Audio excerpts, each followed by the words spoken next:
Okay, so this is going to be the best and exciting session और podcast we can say, क्योंकि सबसे पहले तो मैं वेलकम करता हूँ आपका। Thank you Anas, you are here in the podcast. मैंने इनवाइट किया और फाइनली 2-3 दिन से हमारा ये चल रहा था कि हम लोग पॉडकास्ट करेंगे और फाइनली आज हम लोग कर रहे हैं।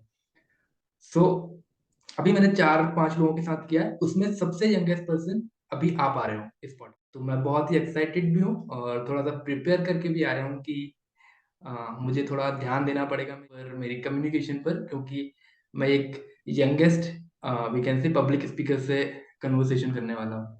सो really excited Yeah, and energetic. Thank you so much, you are in the podcast. So most welcome, brother. I'm also too excited to give my interview on your platform, and मुझे भी बहुत ज़्यादा excitement हो रही है आपके साथ interview करने में. Thanks a lot, And thank thanks you a very lot, much for inviting me. Thanks a lot, thank you so much, it means a lot to me. तो पहला सवाल मेरा, क्विकली हम स्टार्ट करते हैं। अपनी एजुकेशन के बारे में बताइए, क्या चल रहा है, क्या कर रहे हो अभी? I'm in ninth standard, brother. Okay, अभी अभी एग्जाम्स जो है खत्म भी हुए हैं. नाइन्थ स्टैंडर्ड में हो। कहाँ से Yes, बिलोंग करते हो आप? I'm from Pune, Maharashtra. From Pune. And public speaking के बारे में हम लोग ज़्यादा बात करेंगे यहाँ पर। तो वो करियर Sure. जो आप, है ना, पब्लिक स्पीकिंग का जो करियर है वो कैसे स्टार्ट हुआ था आपका? फर्स्टली जो मेरा पब्लिक स्पीकिंग का करियर था तो कुछ मतलब सीन ऐसा था कि मैं पब्लिक स्पीकिंग कर रहा था, बट उस सिचुएशन में मुझे पता नहीं था कि मैं सच में पब्लिक स्पीकिंग कर रहा हूँ. Because when I was in second standard means जब मैं 7 से 8 साल का था ना, तब से मैं अपने स्कूल्स में, अपने आसपास में स्कूल्स में खासकर मैं एंकरिंग करता था, स्कूल में स्पीचेस देता था मैं. मतलब बहुत बड़े बड़े 2-2 3-3 घंटे के जो इवेंट्स होते थे, मैं छोटा सा होकर एंकरिंग करता था वहां पर. जो भी सब मतलब कुछ दूसरे परफॉर्मेंसेस को बुलाना होता है स्टेज पर, वो सारी चीजें होती ना, वो मेरे ओके, ऊपर जो है, मतलब मेरे ऊपर उसकी जो है रिस्पॉन्सिबिलिटी थी. एंड जब उस स्मॉल एज में मैं वो चीज कर रहा था, मतलब एग्जैक्टली वो एक पब्लिक स्पीकिंग का पार्ट है, तो मैं उन हाँ, चीजों को कर रहा था. एंड उस सिचुएशन में मुझे जरा भी पता नहीं था कि ये मेरे लाइफ का आगे करियर हो सकता है. बिकॉज जब लॉकडाउन आया, लॉकडाउन में मैं जो है अपने ऊपर मतलब सेल्फ मतलब खुद की बॉडी के ऊपर, खुद के स्किल्स के ऊपर तो मैं 0% इंटरेस्ट दिखा रहा था, मैं कुछ ओके, डेवलपमेंट नहीं कर रहा था. सिवाय टाइम वेस्ट के मैं बस टाइम वेस्ट कर रहा था. एक पबजी जैसी एक गेम है, आपको पता है, उसका एडिक्ट हो यस, चुका था मैं पूरी तरह से. एंड तो मतलब मेरे स्किल का मुझे आइडेंटिफिकेशन तब चला, पता चला जब मेरे मम्मी ने जो है मुझे एक बार पूछा कि व्हाट इज योर स्किल, आप आगे जाके लाइफ में क्या बनना चाहते हो. एंड मेरा जो है एक पहले से मोटिव था कि मुझे जॉब अपनी लाइफ में नहीं करनी है कभी भी, बिकॉज आगे जाके मैं कुछ दूसरा जरूर करूंगा बट जॉब नहीं करूंगा, ये मेरा एक माइंडसेट था पहले से. बट ओके, लिटरली करना क्या है वो मुझे पता नहीं था. But because of my mom asked this question to me, and that was the moment which I got into thinking कि सच में यार मैं क्या करना चाहता हूँ आगे जाकर. एंड उस वक्त ऐसा था कि मेरी मॉम ने मुझे बहुत ज्यादा मोटिवेट किया. And because of her she motivated me, she gave me the path, she gave me the path of YouTube, of social media.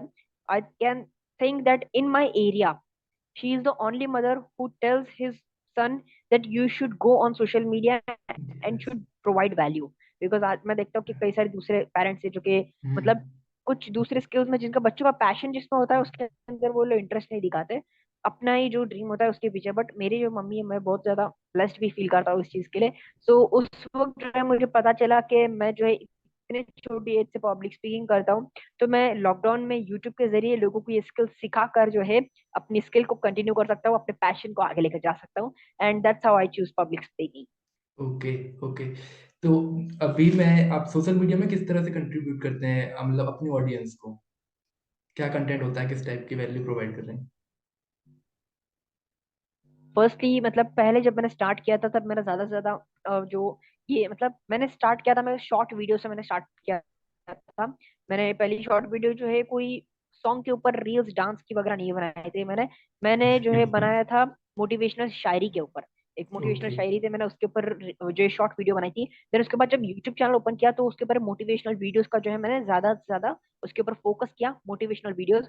Then जैसे जैसे टाइम मतलब मेरे चैनल पे ऑडियंस आने लगी, तो मैं मल्टीपल जो है चीजें अपलोड करता हूँ अपने चैनल पे, लाइक यूट्यूब से रिलेटेड कुछ videos, public speaking, communication skills, video yes, making yes, yes. And confidence building and motivational, इन चीजों से जो है मैं रिलेटेड वीडियोस अपलोड करता हूँ. ओके। एंड अभी आप कुछ लोगों को ट्रेनिंग भी प्रोवाइड करते हैं, मैंने यहाँ पे कुछ यूट्यूब पर और कुछ इंस्टाग्राम पर आपके वीडियोस देखे हैं, जिसमें आप ऐसे गूगल मीट या फिर जूम का यूज करके उसमें लोगों को ट्रेनिंग प्रोवाइड कर रहे होते हैं। यस। यस। तो वो किस जी तरह की जी ट्रेनिंग बिल्कुल, मेरे होती है? कुछ वेबिनार्स, मेरे मास्टर क्लास भी चलते हैं।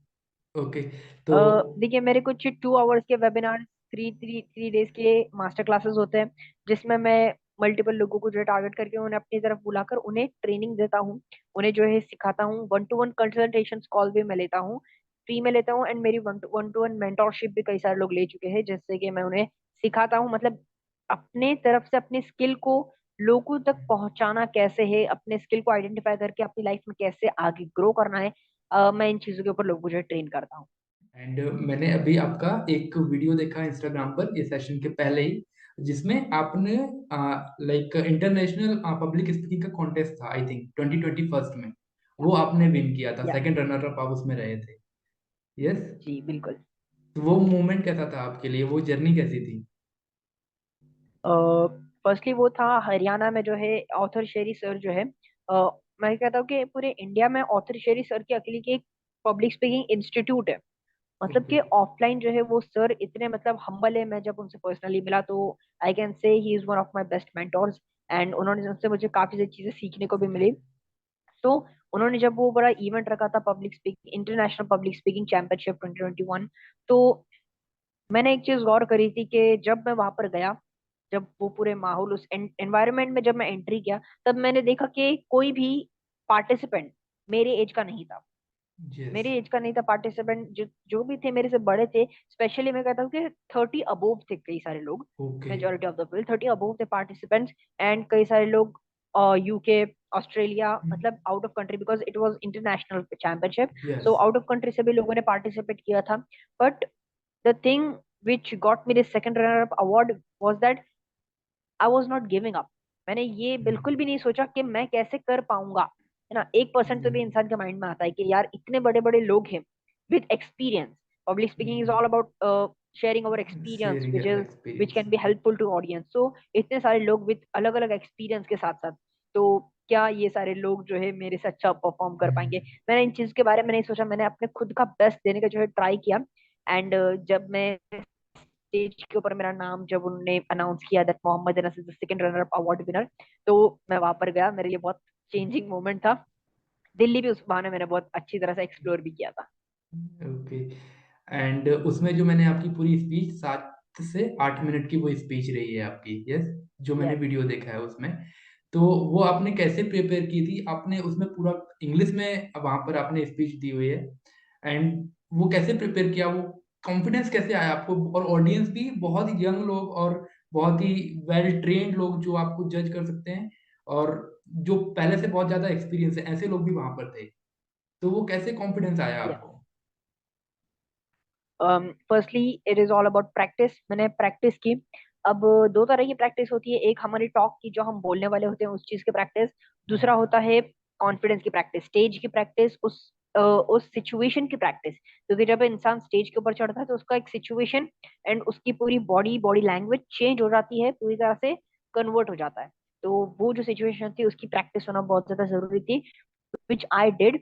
मैंने भी जो है प्रैक्टिस की थी कई सारी। एंड जो मेरी स्पीच थी वो सेमी इंग्लिश थी, यानी कि स्टार्टिंग में मैंने इंग्लिश यस। एंड एंडिंग में मैंने थोड़ा हिंदी जो है यूज किया, है इंग्लिश लाइक ओके। यस, तो मैंने उस इंग्लिश। चीज का इस्तेमाल किया। हाँ। तो वहां पर जब मैंने स्पीच दिया तो सबसे पहले उन्होंने मेरी ही स्पीच रखी थी। मैंने उन्हें कहा था कि मतलब मेरी स्पीच बिल्कुल स्टार्टिंग में मत रखना, थोड़ा बीच के मोमेंट में रख देना, सेंटर में। तो वहां पर जो है एक सर आए हुए थे, मतलब एक बहुत बड़ी आईआईटी यूनिवर्सिटी है दिल्ली में, सॉरी गाजियाबाद में, वहीं पर। एंड वहाँ के जो है चेयरमैन जो थे वो वहां पर आए हुए थे एज चीफ गेस्ट। एंड वो थोड़े जल्दी में थे, थोड़ी गड़बड़ में थे, तो इसलिए वहां पर उनका पहले सेरेमनी में जो उनका ऑनरेबल, उन्हें ऑनर किया गया वहां पर स्टेज पे लाकर। एंड उसके बाद उन्होंने मुझे देखा यस। एंड उनकी नजर मेरे पर पड़ी एंड उन्होंने ऑथर शेरी सर से पूछा कि who is that young boy. मतलब इन सभी लोग में मैं जो है अच्छे से टाई वाई सूट वगैरह पहनकर चला गया था। तो उन्होंने पूछा ये कौन है लड़का? तो उन्होंने कहा मोहम्मद अनस, ये पार्टिसिपेंट है यहाँ पर स्पीच देना है। ही इज अ पार्टिसिपेंट इतनी छोटी एज में। तो उन्हें क्यूरियोसिटी हो गई कि अनस क्या बोलने वाला है स्टेज पे, मुझे सुनना है। हालांकि वो सिर्फ अपना मतलब उनका ऑनर जैसे ही हो गया था तो वो तुरंत जाने वाले थे। जाते वक्त उनकी नजर मेरे पड़ी और उन्होंने कहा पहले इस लड़की की स्पीच रखो, मैं सुनकर जाऊंगा। उन्होंने किसी वाह। और किसी भी पार्टिसिपेंट की स्पीच नहीं सुनी, पहले मेरी स्पीच रखी गई। उनके जो असिस्टेंट थे मुझे आकर कहे कि अनस पहले आपकी स्पीच है। मैं बोला यार यही तो नहीं चाहिए था, कि मतलब मुझे तो क्या चाहिए था, बस बीच में वगैरह में हो जाए मेरा तो जो ज्यूरी मेंबर्स है वो हाँ। अच्छी तरह से मेरी स्पीच सुन लेंगे, राइट। यस। तो यस। मुझे ऐसा लग रहा था। लेकिन फिर जैसे ही मैं गया स्टेज के ऊपर, मैंने अपना अच्छे से अच्छा बेस्ट परफॉर्मेंस दिया वहां पर। अच्छे से अच्छा मैंने बोला, अपनी स्पीच अच्छी तरह से रिप्रेजेंट करी। बट उसके थोड़ी ही देर बाद जो वो चेयरमैन वहां पर आए हुए थे, उन्होंने ऑथर शेरी सर को कहा अनाउंस करने के लिए कि मोहम्मद अनस की ये स्पीच सुनकर, उसका ये टैलेंट, उसकी स्किल देखकर उन्होंने एक फैसला लिया, एक डिसीजन लिया कि अनस की जो 12th के बाद की जितनी भी पढ़ाई का जितना भी जो है खर्चा होगा, जितनी भी फीस होगी, वो सारी चीजें हम हमारी तरफ से उसे स्पॉन्सर करते हैं।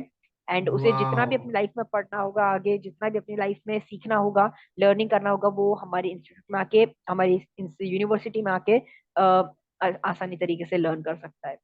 Wow, this is great moment for me also. Congrats, bro. This thank is you. great achievement for you. Thank you very much. And I'm really happy and I'm really glad to hear this thing. And and you I'm know what thanks. Brother, there is a little coincidence. जब मैं lockdown की बात अगर मैं कहूँ ना, जब मैं बिल्कुल अपना काम कर रहा नहीं था, जब मुझे पता नहीं था, टाइम वेस्ट कर रहा था ना उस मोमेंट में, तब मैंने सोचा था कि अपनी लाइफ में कुछ ऐसा करना है कि मेरे 12th के बाद की जितनी भी पढ़ाई का खर्चा होगा वो मैं खुद उठाऊंगा। यानी कि मेरे पेरेंट्स को जो है मैं उसके लिए ज्यादातर प्रेशर नहीं दूंगा उन चीज के लिए।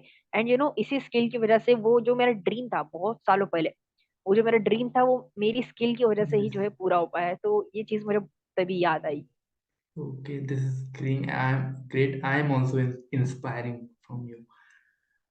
और मैं रियली थैंकफुल हूँ उस पर्सन का जो वहाँ पर आए थे, आईटी डिपार्टमेंट के हेड, जिन्होंने ये इनिशिएटिव लिया। I am really thankful to him also. And तो फ्यूचर का क्या, एजुकेशन का क्या प्लान है, किस तरह की एजुकेशन आप फ्यूचर में करना चाहते हैं? फर्स्टली तो मतलब एजुकेशन तो मैंने जो सोचा है वो कंप्यूटर इंजीनियरिंग। लाइक मुझे तो मतलब डिजिटली का अगर कुछ जैसे कि कोडिंग वगैरह, मतलब अभी जो मैं अभी 9th में हूँ, मतलब 10th के बाद कॉलेज के बाद क्या क्या होता है, कौन कौन सी सेक्टर्स होते हैं, कौन कौन से सेक्शंस, मुझे अभी तक नहीं पता है लिटरली मैं अगर ये। To be honest. तो बट मुझे इतना तो पता है कि लोग कंप्यूटर इंजीनियरिंग करते हैं। लाइक कुछ डिजिटल वर्क्स होते हैं जिसमें लोग कोडिंग सीखते हैं। कोडिंग के थ्रू जो है लोग डिफरेंट एप्स बनाते हैं। वो सारी चीजें जो होती है ना, उनके ऊपर मैं आगे जाके अपनी स्टडीज के अगर नजरिए से देखे तो मैं उसके ऊपर फोकस करूंगा। ओके। एज के यंगस्टर्स हैं, जो अभी यूथ है, खासकर इंडिया की, जो अपना टाइम पूरी तरह से बर्बाद कर रहे हैं। I want to say only one thing, that don't waste your golden period, don't waste your golden time. Because this is not just a time के, जो ये टीन एज होती है ना, इस एज में इंसान के पास करने के लिए बहुत कुछ होता है। एंड ये एक ऐसी एज होती है कि जिसमें अगर एक इंसान किसी एक चीज के पीछे लग जाए ना, तो वो उस चीज को छोड़ता नहीं है। अब नाउ आप इसके अपने पर्सपेक्टिव से ले सकते हो, it is positive, it is negative, yes. Right. Yes. किसी राइट। चीज का डिस्ट्रैक्शन हो गया, लाइक मोबाइल का अगर एक बार एडिक्शन हो गया इस एज में, तो बस मोबाइल के बिना रहा नहीं जाएगा। कुछ लोग होते हैं कि फिर जो अपने करियर के ऊपर ध्यान देते हैं, तो इस एज में जैसे वो लग जाते हैं ना, तो वो देखते नहीं है यहाँ वहां, बस अपने काम के पीछे लग जाते हैं। तो यस। ये चीज होती है कि गोल्डन ये एरा है ना, इसे गोल्डन पीरियड क्यों कहते हैं। इंसान के पास तो टाइम होता ही है ना, मतलब 12 के पहले भी होता है, 20 के बाद भी टाइम होता है। फिर भी हाँ। ये 13 टू लेके 20 तक इंसान को गोल्डन पीरियड इसलिए कहते हैं, बिकॉज इस एज में जो है हमारा जो माइंड होता है ना, वो बहुत जल्दी कैच करता है चीजों को, है ना, बहुत जल्दी जो है वो अट्रैक्ट करता है चीजों को। सो मैं यही कहना चाहूंगा कि आपका जो पैशन है पहले उस चीज को आइडेंटिफाई करो। अगर आप लोगों का अपनी लाइफ में गोल, मिशन सेट नहीं है, तो आप अपनी लाइफ में कुछ नहीं कर सकते। कहते हैं ना कि मेरा एक कोटेशन भी मैं यहाँ पर ऐड करना चाहूंगा, that first step is like Mount Everest. If you do not cross that, you will not able to see the fabulous view from that, या। right?